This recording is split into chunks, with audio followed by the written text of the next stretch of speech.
आपका मेज़बान मोहम्मद आमिर और आप देख रहे हैं क्रिकेट वर्ल्ड शो, जिसमें हम आपको क्रिकेट की दुनिया की खबरें बताते हैं। दोस्तों, इस चैनल की खास बात यह है कि यहाँ पे हकीकत से मबनी खबरें होती हैं और कोई फेक न्यूज़ नहीं होती। तो जो भाई फेक न्यूज़ से नफरत करते हैं और हकीकत से मबनी खबरें सुनना चाहते हैं, वो इस चैनल को सब्सक्राइब करें और बेल के बटन को लाजमी दबाएं, ताकि आपको ऐसी खबरें दोबारा मिलती रहें। करते हैं अपनी वीडियो को शुरू, बाकायदा लेट्स स्टार्ट। दोस्तों, जैसा कि आपको पता है, लाहौर कलंदर 80% टू 90% PSL से बाहर हो चुकी है, क्योंकि 6 के 6 मैच हार चुकी है। लगातार 6-0 हो चुका है उनका, 6 के 6 मैच हार चुकी है और तकरीबन बहुत कम चांसेस है, 10% चांसेस होंगे कि वो PSL में प्ले ऑफ में जा सकती है। अदरवाइज ये घर लाहौर में रहते हुए 6 के 6 मैचेस आ रही है और लाहौर में ही रहेगी, मुझे लग रहा है। लाहौर से ही बाहर नहीं इसने जाना।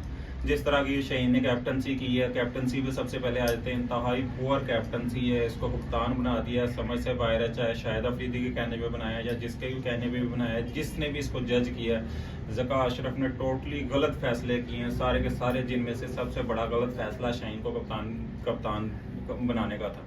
इसको अभी वाइस कप्तान बनाते, 1-2 मैचों में चेक करते कैसे कैप्टनसी कर रहा है, फिर इसको बाकायदा लेके आते, डायरेक्ट ही कप्तान बना दिया। उसको कप्तानी करनी नहीं आती।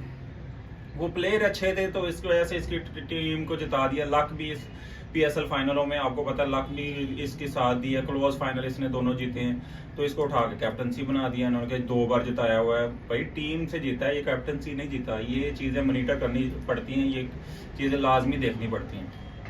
तो इसकी कैप्टनसी इतनी अच्छी नहीं है।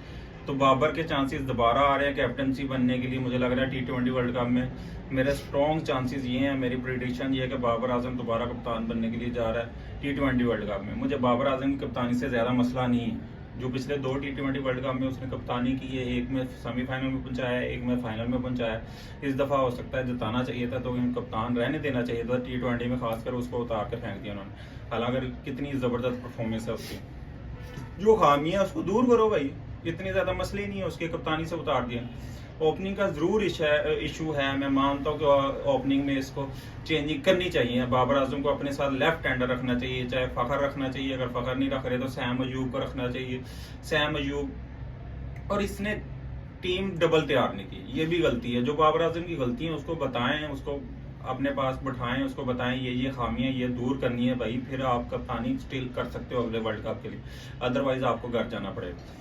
तो टीम इसने तैयार नहीं की, जो कप्तानी मानने वाली बात है। हालांकि इसके रिजल्ट अच्छे आए हैं, पाकिस्तान की टीम की परफॉर्मेंस उठा के दे लें। T20 में, वनडे में जबरदस्त किस्म की परफॉर्मेंस। टेस्ट मैचों की परफॉर्मेंस इसकी लूज थी, इंतहाई लूज थी। उसमें कप्तानी चेंज कर देते, कोई एतराज नहीं करता कि बाबर को कप्तानी से क्यों हटाए। वनडे और T20 में इसकी कप्तानी ज़बरदस्त थी। जो थोड़ी बहुत खामियां थी उसको हल किया जा सकता है, इतनी बड़ी खामियां नहीं थी कि हल ही नहीं किया जा सकता। इसको उतार दिया, शेन को बिठा दिया। आप देख लें कैसे न्यूजीलैंड में 4-1 से हार के आ गया, टेस्ट सीरीज 3-0 से हार के आ गए। तो हफीज़ ने अच्छी चीज़ें की हैं, लेकिन हफीज़ को भी उतार दिया। जो ब्लंडर किए उसने, मौजूदा करंट प्लेयर जो है उन्हीं को उठा के इन्होंने टीम में डाल दिया, उनको नहीं डाल सकते भाई। इनकी आपस में एक साथ खेले हुए हैं, एक दूसरे के साथ जाती रंजिश भी कोई किसी के खिलाफ ले जाता है, तो वो इस बिना पे भी फैसले कर जाता है। तो आपने जो मौजूदा जनरेशन है, इनमें से आप इनको ओहदे नहीं दे सकते। इनके राय जरूर ले सकते हैं, लेकिन ओहदे नहीं दे सकते। जो पिछले साल क्रिकेटर्स हैं उनको आपने ओहदे देने। ये रमीज़ राजा की बात बहुत ज़बरदस्त। तो आपने ऐसे फैसले करने हैं। बाबर आजम को बताने के लिए मुझे स्ट्रॉन्ग लग रहे हैं कि बाबर आजम लीड करेंगे। उनको बस खामी ये करनी है कि जो होम सीरीज है कम से कम उसमें लाजमी से लाजमी, अगर 6 पुराने क्रिकेटर खेल रहे हैं और प्लेइंग 11 में हैं, तो 5 को इसने नए को मौका देना है। होम सीरीज में लाजमी 5 नए लड़के।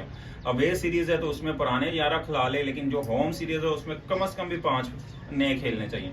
नए लड़कों को मौका दे। स्टैंड बाई पे एक पूरी टीम इसकी बैठी हुई है, हर नंबर पे इसके बैकअप पे इसके पास प्लेयर हो। कि सैम अयूब है, इसको मैं लेके जा रहा हूँ 3 मैचों में, होम में मौका दे रहा हूँ, तो 2 में मैंने किसी और को मौका देना है, इसी स्लॉट पे किसी और को मौका देना है। इसी तरह रिजवान को 2 में मौका दे रहा हूँ, तो उसके स्लॉट पे बैकअप पे कीपर जिसको चांस देना है, तो उसको मैं 3 मैच दूँ। हर होम सीरीज में उसको 3 मैच दूं, ताकि वो एक साल में कम से कम 10-15 मैच खेले, उसका पता लगे वो किस कैटेगरी का है, उसको तजर्बा मिले। तो ये 2 टीमें इसको बना के रखनी चाहिए। बाबर आजम की ये कप्तानी में सबसे बड़ा फॉल्ट ये है। और ओपनिंग चेंज नहीं करता, ये भी बहुत बड़ा फॉल्ट है। ओपनिंग में इसको सैम अयूब को साथ रखना चाहिए, रिजवान को तीसरे नंबर पे लेके आए। पावर प्ले का फायदा उठाना चाहिए। पावर प्ले में हिटिंग लगाए, फुल हिटिंग लगाए, या आउट हो जाए या पार लगा दे, 80-90 भी बन सकता है, जो कि 50 रन से काफी बेहतर होगा अगर ये अच्छे परफॉर्मेंस है। तो इस तरह के बाबर आजम को कप्तानी करनी चाहिए। एक जो तीसरा ऑप्शन मेरे जहन में आ रहा है कि रिजवान को कप्तान बना सकते हैं, क्योंकि उसकी PSL में भी परफॉर्मेंस ज़बरदस्त जा रही है, जाती भी टीम की परफॉर्मेंस भी ज़बरदस्त है। पिछले 2 फाइनल हारा हुआ है, फाइनल में टीम को लेके गया, उससे पिछले साल वो जीता हुआ है। तो रिजवान की कप्तानी ज़बरदस्त किस्म की चल रही है। रिजवान के भी बड़े स्ट्रॉन्ग चांसेस है कि वो उसको T20 वर्ल्ड कप में कप्तान बनाया जा सकता है, लेकिन रिजवान जो है वो ओपनिंग दोबारा वो कर लेंगे, उसको भी ओपनिंग में ख्याल रखना चाहिए। तो मेरे अंदाजे में बाबर को ही कप्तान बनाना चाहिए, यही पाकिस्तान के लिए बेहतर है। ठीक है, तो इस तरह की प्लानिंग पाकिस्तान को करनी चाहिए ताकि T20 वर्ल्ड कप पाकिस्तान अच्छा खेले और जीत के वापस लेके आए। इंग्लैंड का देख ले, मैं सबसे बड़ी मिसाल इंग्लैंड की देता हूँ। 1 वर्ल्ड कप नहीं जीता हुआ था और पाकिस्तान ने 2 जीते हुए थे, 2-0 था एक हिसाब से। इंग्लैंड ने 2010 में जीता, फिर 19 में जीता और उसके बाद 22 में जीता। तो इंग्लैंड ने 3 वर्ल्ड कप जीत लिए और पाकिस्तान उसके बाद कोई भी नहीं जीत सकता। वो 3-2 से लीड कर रहा है पाकिस्तान के ऊपर। तो ऐसी परफॉर्मेंस होनी चाहिए, तो पाकिस्तान को अब जीतना है। ठीक है, तो इसी तरह की खबरें आपको दोबारा मिलें। इस चैनल को सब्सक्राइब करें ताकि इसी तरह की आपको हकीकत से मंबी खबरें मिलती रहें। खुदा हाफिज़।